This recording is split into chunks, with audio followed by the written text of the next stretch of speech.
अगर आप board exam 2024 देने वाले हैं तो जयशंकर प्रसाद का जो जीवन परिचय है वो बहुत ही इम्पोर्टेंट है। आइए एक नज़र हम देख लेंगे जयशंकर प्रसाद के जीवन परिचय के बारे में। ये बहुत ही इम्पोर्टेंट है, परीक्षा में पूछा भी जा सकता है, चाहे वो क्लास 10th हो या 12th हो।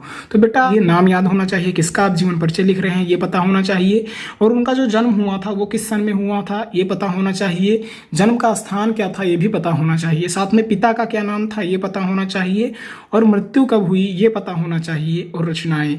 इतनी चीज़ें अगर जो आपको याद हैं तो आप जीवन परिचय बनाकर लिख देंगे। बेटा जयशंकर प्रसाद और जो इनका जन्म हुआ था वो 1890 या 1889, ये अलग अलग किताब में अलग तरीके से लिखा जाता है, तो इन दोनों में से कोई भी आप लिख देंगे तब भी सही माना जाएगा। और जन्म का स्थान बेटा काशी है, और पिता का नाम देवी प्रसाद है, और इनकी जो मृत्यु है 1937 ईस्वी में हो गई थी। अगर आपको इतना पता है तो आप जयशंकर प्रसाद का जो जीवन परिचय है वो बनाकर लिख देंगे। साथ में आपको क्या लिखना है, साथ में आपको रचनाएं जरूर लिखनी है, ये इंपॉर्टेंट है। तो आंसू, कामायनी, छाया, लहर, झरना आदि ये जो रचनाएं हैं ये जयशंकर प्रसाद